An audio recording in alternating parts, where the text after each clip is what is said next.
Hi, I'm Steve Cordle, and this is my 2 cents worth.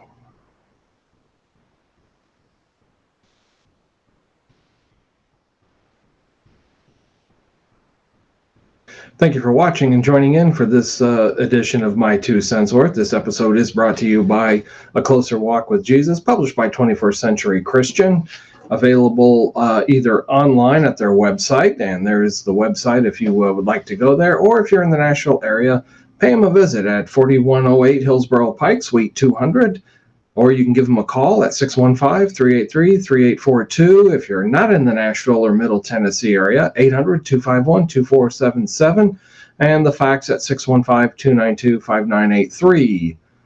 Customer service hours are 8 to 5, Monday through Friday, and the store hours are 8:30 to 4:30, Monday through Thursday, 8:30 to 4 on Fridays, and that is all Central Time. And right now they are closed on weekends and holidays. And if you are really up on your technology, order it through Amazon.com or contact your local bookstore and have them order the book.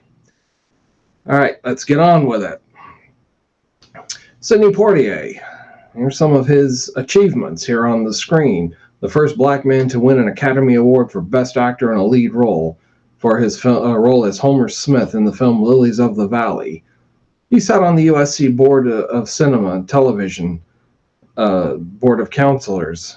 His Stir Crazy was the highest grossing film directed by a black filmmaker until Scary Movie in 2000, directed by Keenan Ivory Wayans. That was about 20 years later. And I didn't know this until I was researching for this episode, but he spoke fluent Russian. And the first black actor to place autographed hands and footprints in front of Grumm's Chinese Theater. He did that in 1967, and I think that was right around the time he made the film In the Heat of the Night, which is one of his best-known roles, that and Guess Who's Coming to Dinner.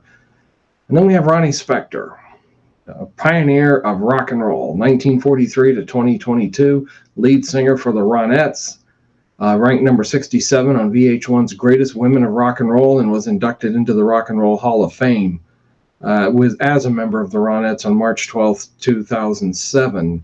And she released a few singles without success. They tracked down record producer Phil Spector, who signed her and the Ronettes to his label in 1963, and she eventually married Phil Spector and was married to him for a while, and then they got divorced, and she went on to have a pretty successful solo career and a career with the Ronettes. You may know their songs such as Baby I Love You, and Walking in the Rain, and Do I Love You, and Be My Baby was their biggest hit, and that came out in 1963. Bob Saget, 1956 to 2022. Here's some of his achievements. Won a Student Academy Award in 1977 for his documentary Through Adam's Eyes. Hosted the NBC game show 1 vs. 100 in 2006. Was appearing on as Man in Chair and in the Drowsy Chaperone on Broadway. I have no idea what that is. Delivered the first and last lines of the entire series of Full House, which is his best known role, and then eerily predicted his own death exactly as it happened while making a silly joke to his wife in his October 2021 podcast. Betty White, 1922 to 2021. Died, I believe, December 30th. She was just 18 days shy of her 100th birthday. People magazine, or whoever it was that did that full cover on her, might have jinxed her, but another debate for another time.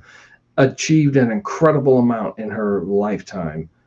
And at age of 88, became the oldest person to host Saturday Night Live. An avid animal welfare activist. I knew that about her, that she was real big into animal rights and that sort of thing. On a lot of TV shows and game shows. In fact, she was married for several years to the host of Password, Alan Lunt, I think was his name. I don't remember off the top of my head, but they were actually married for several years.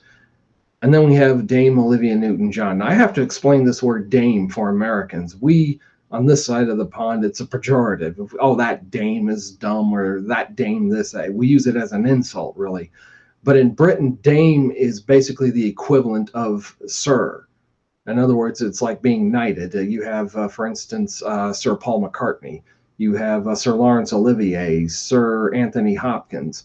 The female equivalent to that is Dame Olivia Newton-John, Dame Judi Dench.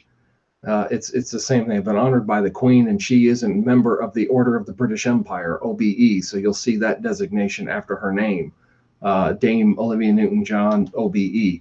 Anyway, born 1948, died 2022, fought a long, hard battle with cancer, over 30 years. Had a boyfriend that she was very close to that just flat disappeared. Been rumors that he was found somewhere in Mexico, but I don't know if any of those have ever been confirmed. She was one of my favorites as a teenager. I started out as a closet Olivia Newton-John fan in about the 5th grade. There was a girl who brought an album sort of for show and tell. Our teacher was very into music that year, and I was in the 6th grade actually. We had a 5th, 6th grade mixture, and you could bring in an album, and he would play a song or two from it, and then discuss it with the class. How many of you liked it? How many of you didn't like it? How many of you, yeah, okay. And a girl named Debbie brought in an Olivia Newton-John album, and I had a couple of friends who just did not like her for whatever reason, and so I, of course, had to give it thumbs down just to be cool and be with my friends. But I actually liked her music, and listened to her all the way up into the 80s. She kind of fell out of favor with me in the 80s. She kind of changed her sound a little bit, and I didn't care for it. Movie Grease, excellent soundtrack. The movie itself, I saw it as a teenager, liked it. Seeing it as an adult Christian, got a lot of problems with it, but we'll talk about that some other time. And then Anne Hesh, 1969 to 2022. And some of her accomplishments: a writer, director, producer, chosen by People magazine, one of the most beautiful people in the world, 92 screen acting credits, and won 9 out of 12, 9 awards on 12 nominations. Very good track record for that. Now, all of these people had major achievements in their lives, made more money probably in a year than I've made in my entire life. Musical accomplishments, awards. No doubt these people got to meet politicians, heads of state, business leaders. They could probably call members of Congress or Parliament or a president or a prime minister and get their phone call taken, or at least get it returned. But you know what? None of that matters. It's kind of nice to talk about and put in their obituary and look back at everything they did, but in the end, none of it matters. Because in the end, we all have to stand before the judgment seat of Christ. Revelation chapter 20, I saw the dead, small and great, stand before God. Notice the small and the great. And the books were opened, and another book was opened, which is the book of life, and the dead were judged out of those things which were written in the books according to their works. And you're going to hear one of two things when you stand before God, and this is what everybody and whoever has ever lived are going to hear: one of two things. You're either going to hear, "Depart from me, you cursed, into everlasting fire, prepared for the devil and his angels, and then those shall go away into everlasting punishment," or, "And whosoever was not found written in the book of life was cast into the lake of fire." I'm working on a video about this. Hell is a real place. And people who are not faithful to God, not faithful to Jesus Christ, will end up there. I don't like to preach that. I was watching some social media posts, in fact, it was when Saget and Betty White died. And the person who was writing about them said they were in hell in so many words. And it almost sounded like he was gleefully giddy, about to wet himself happy that they were in hell. Well, it's between them and God. Here's the thing. When it comes to the scriptures, all I can do is tell somebody what they say. After that, it's between them and God.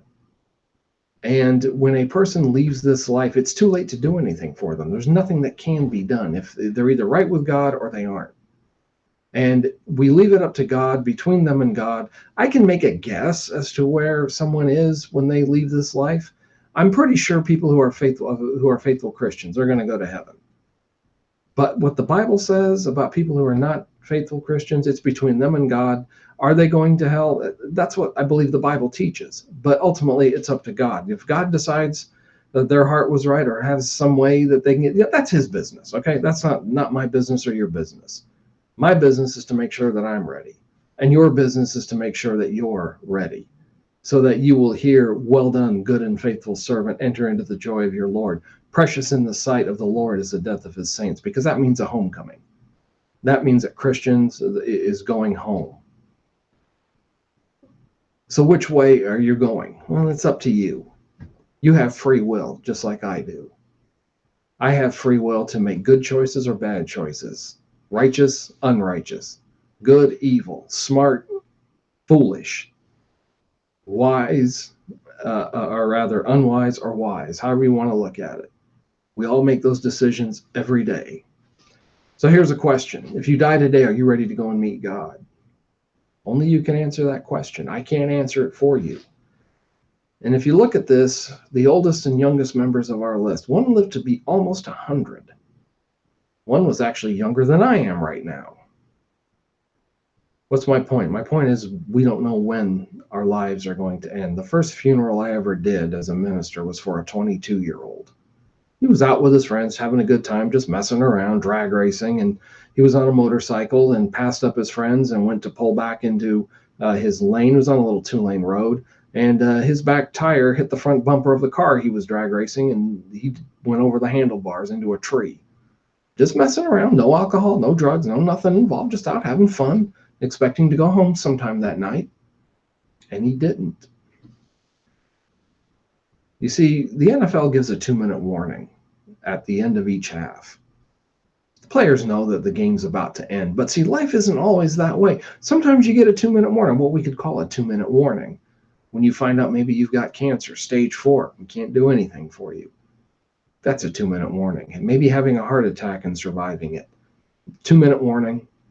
Finding out you maybe have Parkinson's or Alzheimer's, something that takes a while. 2-minute warning. Get your affairs in order. Get it together. But not everybody gets that 2-minute warning. I don't think Anne Hesh got it. Maybe she did. I don't know. Saget doesn't sound like it. Sound like he died pretty quickly. So if you're not ready to meet the Lord, or if you're not sure, now is the time to make sure you're ready. Because once you take your last breath, there's nothing that can be done for you. If you're not sure what you're ready to meet the Lord, let's talk about it. Leave me a note in the comment section below, or you can send me an email. You can send me an email, and I'll be glad to help you find a Church of Christ in your area.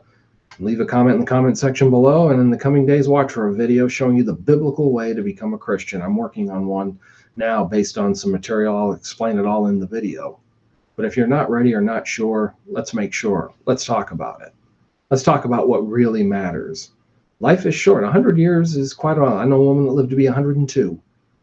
Might have been 104. I don't remember. But she passed away and is now out in eternity. But she was ready. She was a Christian.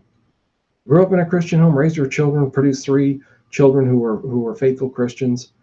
And she kept saying, I'm ready to go or stay, whatever the Lord wants. And eventually the Lord was ready for her. 100 years to us is a long time. But in eternity, it's just a breath. It's a flicker of a candlelight. It's just a couple of grains of sand. Eternity lasts forever.